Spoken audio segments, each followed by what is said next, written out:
Degree అందరూ ఇస్తారు. Career కి క్లారిటీ ఇచ్చేది మాత్రం కాన్ఫిడో. బెస్ట్ యూనివర్సిటీ సీట్ తో పాటు సెటిల్ అయ్యే స్కిల్ కూడా గ్యారంటీ. నమస్తే, వెల్కమ్ టు ఐ డ్రీమ్. నేను రేచల్. ఒకప్పుడు పాశ్చాత్య దేశాల్లో ఉండేటటువంటి కల్చర్ ఇప్పుడు మన భారతదేశంలో ఉంది. ఏంటా కల్చర్ అంటారా? డబ్బున్న వాళ్ళు లేని వాళ్ళు అన్న తేడా లేదు. ప్రతి ఒక్కరు కూడా స్టేటస్ సింబల్ కోసం కొంత ఒక పెగ్గైనా తీసుకోవాలి అని అలవాటు పడుతున్నారు.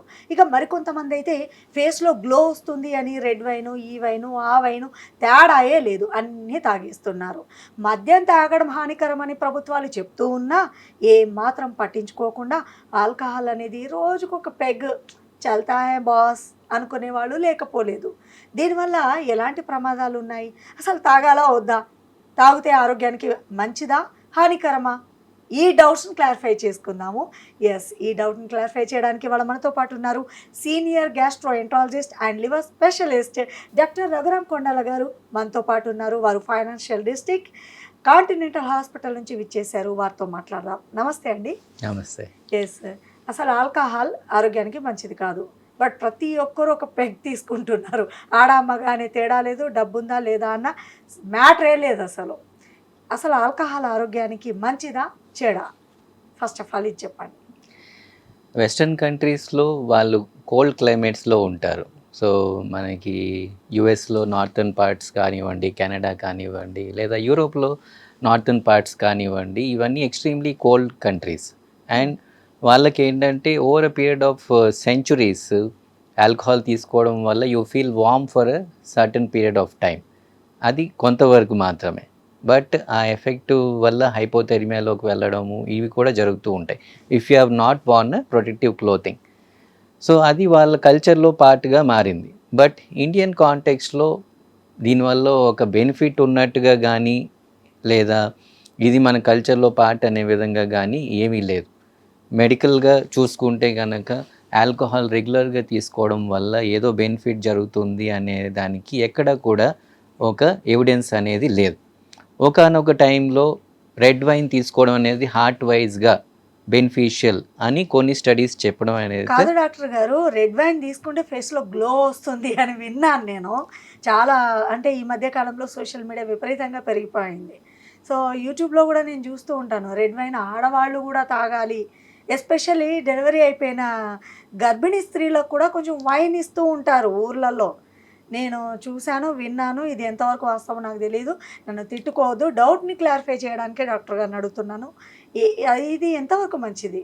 ఇది ఏదైనా కూడా నేను ఇందాక చెప్పినట్టుగా ఆల్కహాల్ అనేది టెంపరీగా మీ రక్తనాళాలని డైలేట్ అయ్యేలాగా చేస్తుంది. దానివల్ల మీరు వామ్గా ఫీల్ అవ్వడం లేదా మీరు అన్నట్టుగా ఈ ఫేజ్లో గ్లో రావడం కానీ జరగవచ్చు. అయితే మనం ఎప్పుడైనా పై మెరుగుల కంటే కూడా లాంగ్ టర్మ్ బెనిఫిట్ ఏమైనా ఉందా అనేది ఆలోచన చేయాలి. సో ఆ విధంగా చూసుకుంటే కనుక ఆల్కహాల్ వల్ల ఏదో లాంగ్ టర్మ్ బెనిఫిట్ వస్తుంది అనే దానికి మాత్రం ఎక్కడా కూడా సైంటిఫిక్ పర్స్పెక్టివ్లో చూసుకుంటే కనుక ఒక ఎవిడెన్స్ అనేది లేదు.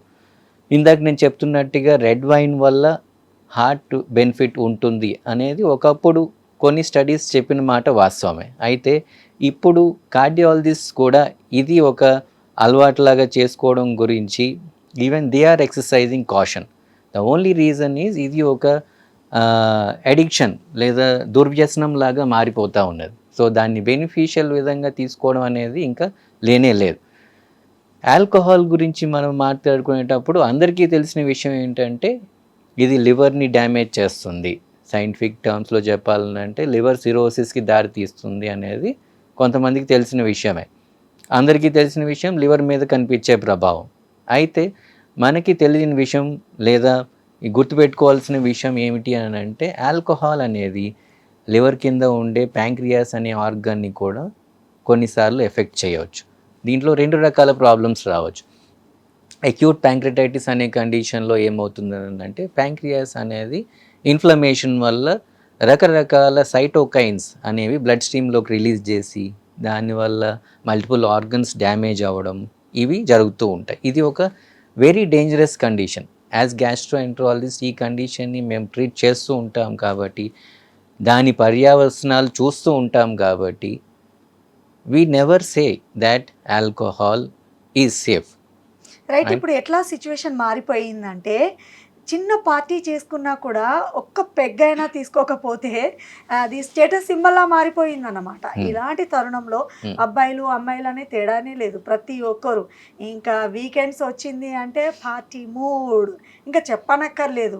ఇలా యంగ్స్టర్స్ వారి యొక్క హెల్త్ని నాశనం చేసుకుంటున్నారు. గవర్నమెంట్స్ ఎంత అవేర్నెస్ కలిగించినా కూడా వాళ్ళలో కొందరైతే మారుతున్నారు, కొందరు మాత్రం ఆ విధంగానే ఉంటారు.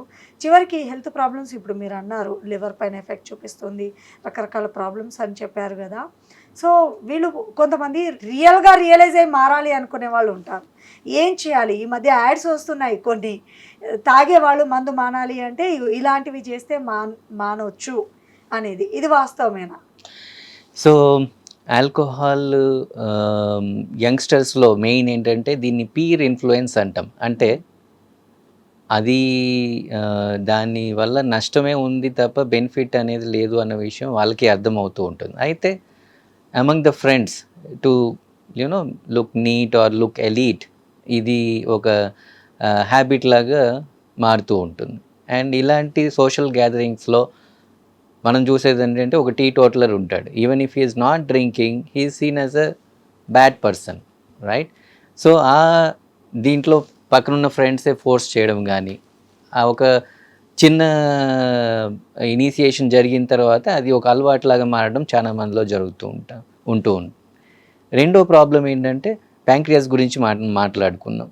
ఇంకొక ముఖ్యమైన ఇష్యూ, ఆల్కహాల్ ఎక్కువ కాలం తీసుకోవడం వల్ల రకరకాల క్యాన్సర్స్ కూడా వచ్చేదానికి ఛాన్సెస్ ఉంటాయి. వీటిల్లో ఇక్కడ పాయింట్ ఏంటంటే డాక్టర్ గారు, మానేయాలి అని రియలైజ్ అయిన వాళ్ళు చాలా మందికి ఈ మధ్య కొన్ని యాడ్స్ వచ్చాయి, మీరు ఇలా చేస్తే తాగు నుంచి దూరం అవ్వచ్చు అనేది చాలా విపరీతంగా వచ్చేసాయి. Is it true? సో దీంట్లో మానేయాలి అని మనం మోటివేట్ అయినప్పుడు హెల్ప్ చేయడానికి చాలా వ్యవస్థలు ఉన్నాయి. ఫస్ట్ అండ్ ఫార్మోస్ట్ మనము డీ అడిక్షన్ సెంటర్స్ అని అంటాం.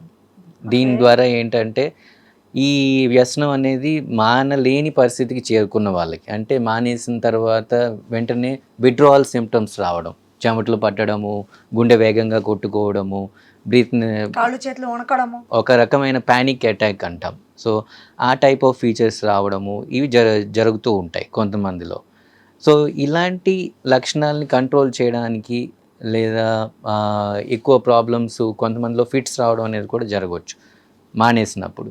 సో వీటన్నిటిని అడ్రస్ చేయడానికి మనకి డీ అడిక్షన్ సెంటర్, దీంట్లో ఏంటంటే ఒక టీమ్ ఎఫర్ట్ ఉంటుంది. సైకియాట్రిస్ట్, సైకాలజిస్ట్, అవసరమైతే జనరల్ ఫిజిషియన్ కానివ్వండి, లేదా లివర్ స్పెషలిస్ట్ కానివ్వండి, న్యూరాలజిస్ట్ కానివ్వండి, ఇందాక నేను చెప్పినట్టుగా ఫిట్స్ ఇలాంటి ఎరైజ్ అయిన సందర్భాలు ఉంటే వీళ్ళందరి హెల్ప్ తీసుకొని ఆ సిచ్యువేషన్ని మనం కంట్రోల్ చేయవచ్చు.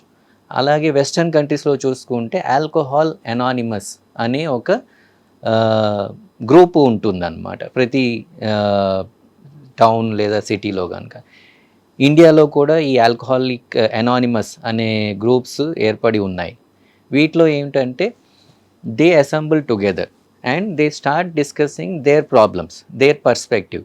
అండ్ వాళ్ళు మానివేయాలని అనుకున్నప్పుడు వాళ్ళకి హెల్ప్ చేసిన కండిషన్స్ ఏమున్నాయి, లేదా ఏ విధంగా వాళ్ళు ఆ వ్యసనం నుంచి బయటపడగలిగారు అనేది మిగతా పేషెంట్స్తో షేర్ చేసుకున్నప్పుడు ఇది ఒక కైండ్ ఆఫ్ కాన్ఫిడెన్స్ బూస్టర్ లాగా పనిచేస్తుంది అనమాట. రైట్ డాక్టర్ గారు, మీరు ఇంతకుముందు అన్నారు ఫారిన్ కంట్రీస్లో చలిని తట్టుకోవడానికి, బాడీ హీట్ పెంచడానికి డ్రింక్ అనేది తీసుకుంటారు లిమిటెడ్ మోతాదులో అని అంటున్నారు.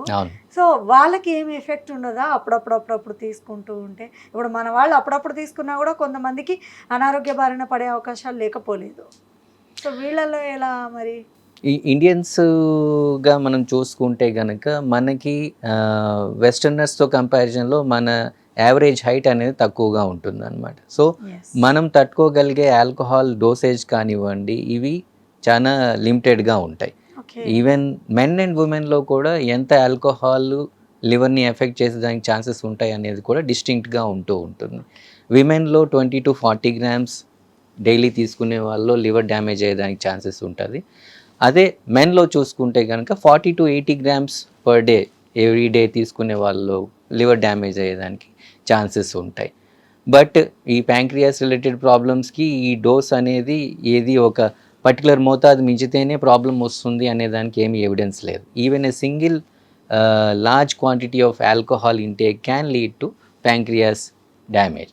సో ఇలాంటివన్నీ మనం దృష్టిలో పెట్టుకొని ఆల్కహాల్కి దూరంగా ఉండడమే ఉత్తమమైనది అనేది కంక్లూజన్ లాగా నేను చెప్పదలుచుకున్నాను. Thank you so much doctor గారు. విన్నారు కదండి, ఆల్కహాల్ ఏదో స్టేటస్ సింబల్ అనో లేదంటే గ్లో వస్తుందనో హెల్త్కి మంచిదనో ఇలా రకరకాల కారణాలతో కొంచెం కొంచెంగా అలవాటు చేసుకొని మొత్తానికే బానిసైపోయిన వాళ్ళు లేకపోలేదు.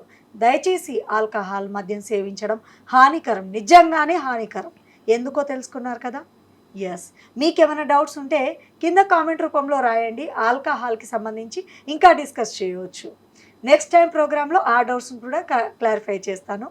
Thank you so much doctor గారు. నమస్తే. And for more videos, Please subscribe to iDream channel. Subscribe to iDream Media. Please subscribe to iDream. Please subscribe to iDream. Please subscribe iDream. And please subscribe to iDream. For more videos, subscribe to iDream. please like, share and subscribe to the channel. Congratulations, iDream. Subscribe to iDream. Subscribe to iDream. So subscribe to iDream Media. iDream की iDream team अंदर की huge congratulations. Please subscribe iDream Media. Please subscribe to iDream. Subscribe iDream. Please subscribe to iDream. iDream అంటే నా కళల channel subscribe చేసుకున్న నోరు తిరుగుతలేదు, మీరైతే గంట గుర్తు కొట్టండి. For more such videos, please subscribe to iDream. Subscribe to iDream. Please subscribe to iDream. Please subscribe iDream Media. Please do subscribe to iDream. Please subscribe to iDream Media. For best entertainment and information, please subscribe iDream. And don't forget to subscribe to iDream.